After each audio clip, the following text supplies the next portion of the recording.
अरे बलराम, तुम क्या कर रहे हो दोस्त? दियो को सजा कर रख रहा हूँ, दुकान ले जाऊंगा। सुनो दोस्त, मुझे बहुत भूख लगी है, जरा खाने को दोगे? हाँ थोड़ा रुको, माँ बना रही है, फिर मेरे हिस्से से मैं तुम्हें तुरंत खाने को दूंगा। मैं क्यों खाऊं तुम्हारे हिस्से से? और मैं भी तो उनका बेटा हूँ ना। माँ से मेरे लिए खाना बनवाओ। अच्छा ठीक है, रुको मैं अभी माँ को बता कर आता हूँ।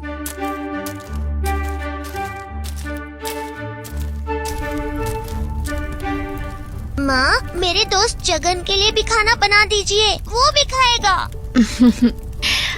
हाँ बनाती हूँ। आओ बलराम, खाना तैयार है।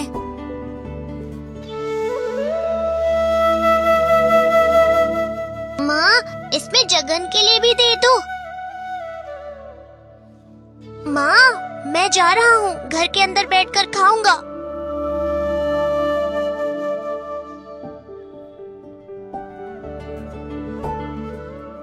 बलराम, माँ से जरा कहना मैं भी उनकी गोद में सोऊंगा। माँ, जगन को भी अपनी गोद में सुला दो ना।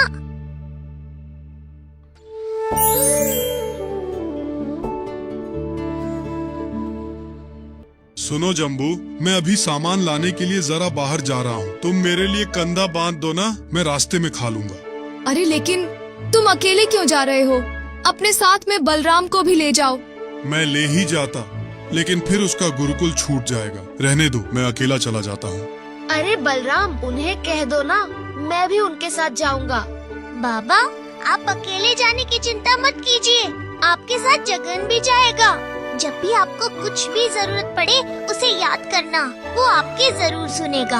हाँ रे मेरे बलराम, तुम सही कह रहे हो। महाप्रभु हमेशा हमारे साथ रहते हैं, वही एकमात्र हमारा सहारा और भरोसा है। अरे चल चल चल, अरे बुल बुल बुल चल, अरे अरे चल चल चल चल चल, अरे चल चल चल चल चल चल रे कस्तूरी, चल जरा तेजी से चलो, शाम से पहले घर जाना है।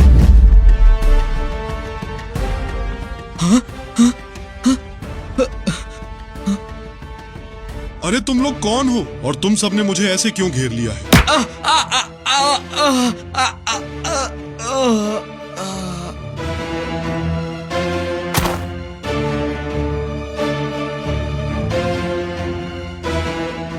हे प्रभु जगन्नाथ, मेरी मदद करो। अरे रुक रुक रुक, ये कोई असहाय हालत में पड़ा हुआ है, जाकर देखते हैं। अरे ये तो हमारा सोमनाथ है, मुझे लगता है बेहोश हो गया है। सैनिकों, पानी लाओ।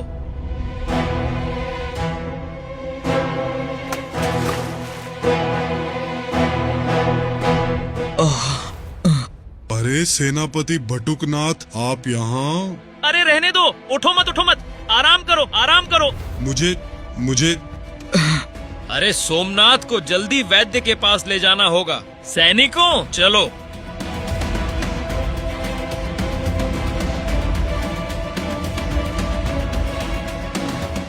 सैनिक चलो जाओ, जल्दी सोमनाथ के घर जाकर खबर दे आओ। जैसा आपका आदेश सेनापति बटुकनाथ।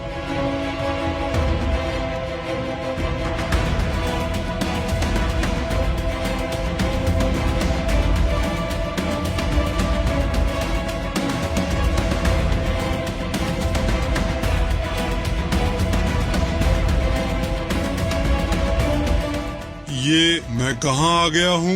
तुम अभी मेरे पास इलाज करवा रहे हो?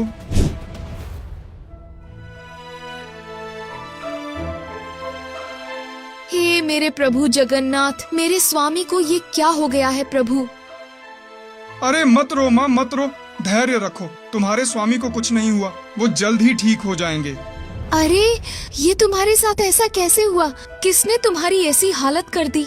मैं जब सामान लेकर लौट रहा था,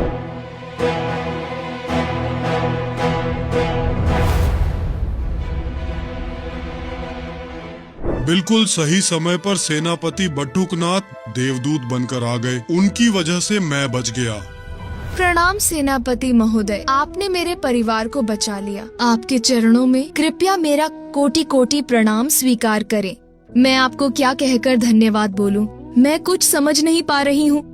अरे इसमें धन्यवाद देने की क्या बात है, ये तो मेरा कर्तव्य है।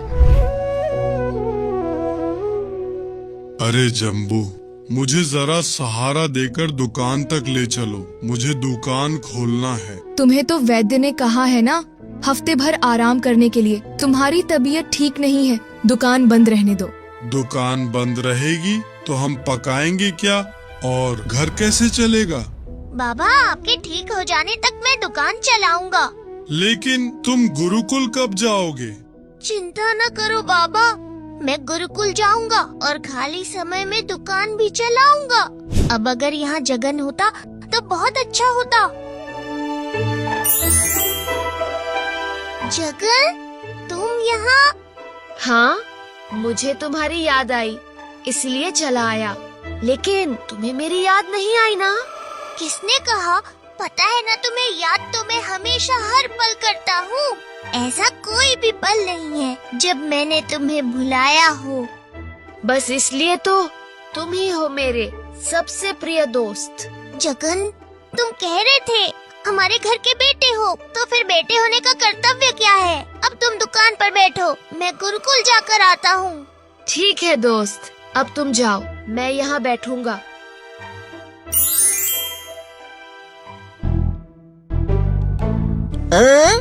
अरे आज दुकान में तुम बैठे हो? हाँ, ये बलराम कहाँ गया? हाँ, जाने दो, हमें सिर्फ घी के 2 दीपक लेने हैं, बस। अरे ऐसे ही दीपक लेकर जा रहे हो? पैसे तो दो ना। हम तो ऐसे ही लेके जाते हैं, हमारे लिए तो सब मुफ्त है, समझे ना बेटा? मुफ्त में नहीं मिलेगा। अच्छा जाओ।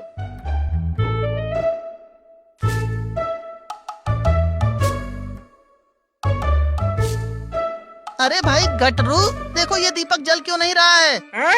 लगता है उसने कोई खराब दीपक दिया है। हाँ हाँ, सही कह रहे हो भाई मटरू, चल उससे बात करने चलते हैं। अरे तुमने हमें ये कैसा दीपक दिया है जो जल नहीं रहा? मैंने कब दिया तुम्हें? तुम लोग तो खुद ही अपना दीपक ले गए। अच्छा अच्छा, अब 2 और लेते हैं।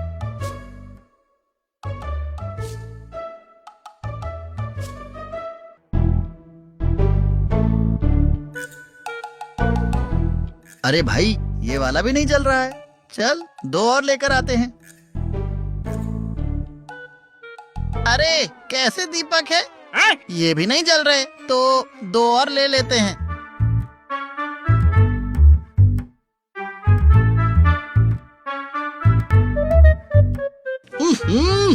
अरे भाई मटरू, लगता है आज दीपक जलेगा ही नहीं, उसने जरूर कुछ कर रखा है। चल उससे बात करने जाते हैं, चल। अरे बदमाश, तुमने कैसे दीपक रखे हैं? कोई दीपक नहीं जल रहा। मुफ्त में लोगे तो नहीं जलेगा, जब पैसे दोगे तभी जलेगा। क्या बोले? हाँ, अब तुम हमसे पैसे लोगे? अच्छा, हम जा रहे हैं, ये सारे दीपक लेकर नरेंद्र पोखरी में फेंक देंगे। अरे ओह, मेरे हाथ को लग गया। ये तो जरूर कोई जादू टोना जानता है। रुको, ये सारे दीपक तो ऊपर की ओर उड़ रहे हैं।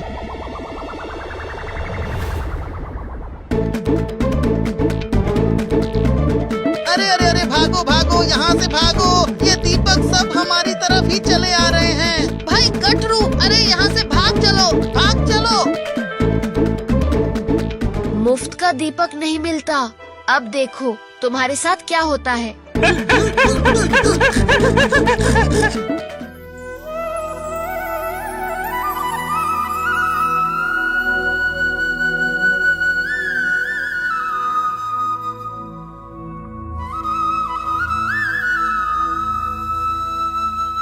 हे जगत पालक कृपा सिंधु, आपकी कृपा से मुझे फिर से जीवन मिला। इस अकिंचन के प्रति आपकी इतनी दया देखकर मैं धन्य हो गया हूँ प्रभु, मैं धन्य हो गया हूँ। हे महाबाहु पतित पावन, मेरे परिवार को अपने चक्र की आड़ में रखिए प्रभु। आपकी जय हो मणिमा, आपकी जय हो। अरे सुन रहे हो, तुम जब ठीक हो जाओगे हम महाप्रभु के दर्शन करने जाएंगे। अब जिस देवदूत ने उस दिन तुम्हारी मदद की थी, अब हम मिलके उसे धन्यवाद कहने चलते हैं। क्या तुम सेनापति बटुकनाथ की बात कर रही हो? वह तो एक व्यस्त व्यक्ति है, अब पता नहीं कहाँ होंगे। अब उनसे मिलने का मौका पाना वाकई बहुत मुश्किल है। देखो देखो, सेनापति काका महाराज और बड़ पंडा जी के साथ यहीं आ रहे हैं। महाराज जी की जय हो। सेनापति बटुकनाथ जी की जय हो। अरे सोमनाथ, परिवार के साथ मणिमा के दर्शन कर लौट रहे हो? हाँ सेनापति महोदय, एक बात कहनी थी। आपने मुझे नया जीवन दान दिया है, कृपया मेरा धन्यवाद स्वीकार करें। अरे मैंने तुम्हें नया जीवन दिया? ये कैसी बात कह रहे हो? अगर आपने उस दिन जंगल के बीच मेरी जान नहीं बचाई होती तो मैं शायद आज जिंदा भी नहीं होता। ये तुम कैसी बातें कर रहे हो? मैंने तुम्हारी जान कब बचाई? मुझे तो ऐसा कुछ भी याद नहीं आ रहा। आप राज्य कार्य में व्यस्त रहने के कारण शायद भूल गए होंगे। आप ही मेरे पति को वैद्य के पास लेकर गए और इलाज के लिए सारे पैसे भी आपने दिए। इस इलाज? पैसे? नहीं, मुझे तो कुछ भी याद नहीं है। शायद तुम्हें नहीं पता होगा, वो जरूर कोई और होगा। वो और कोई नहीं, मुझे पता है कि वो आप ही थे, और मैं झूठ क्यों बोलूंगा। वैद्य जी और मेरी पत्नी ने भी देखा था। अच्छा, तुम मुझे ठीक से बताओ कि यह किस दिन की घटना थी? पिछले सोमवार ऊपर गली में सूर्यास्त होने में 2 घड़ी बाकी थी। ये असंभव है। पिछले सोमवार सुबह से शाम तक सेनापति बटुकनाथ मेरे साथ थे। एक ही व्यक्ति एक ही समय पर 2 अलग अलग जगहों में कैसे होगा? ये कैसे संभव है? अब यह घटना तो मुझे साफ एक उलझे हुए धागे की तरह लग रही है। इस उलझन को तो अब सिर्फ जगन ही सुलझा सकता है। जगन, ये उलझन तो अब सिर्फ तुम ही सुलझा सकते हो। मुझे पता है, इसके पीछे जरूर तुम्हारा ही हाथ है। उसे बचाने से लेकर वैद्य को पैसे देने तक सेनापति के रूप में सब मैंने ही किया है। हे कोटि ब्रह्मांड नायक, दया निधि, दया सागर, तुम्हारी करुणा के लिए मैं क्या कहकर धन्यवाद दूं? माँ सरस्वती के शब्दकोश में भी वह शब्द नहीं है। अरे नहीं बलराम, मैंने कोई कृपा नहीं की, बल्कि मैंने एक बेटे का कर्तव्य निभाया है। जिस माँ ने मुझे अपने हाथ से खिलाया, गोद में सुलाकर गीत सुनाए, उसके माथे का सिंदूर मैं भला कैसे मिटने देता। भाव विनोदिया काला ठाकुर, सोचा होगा वो बहुत अपना है।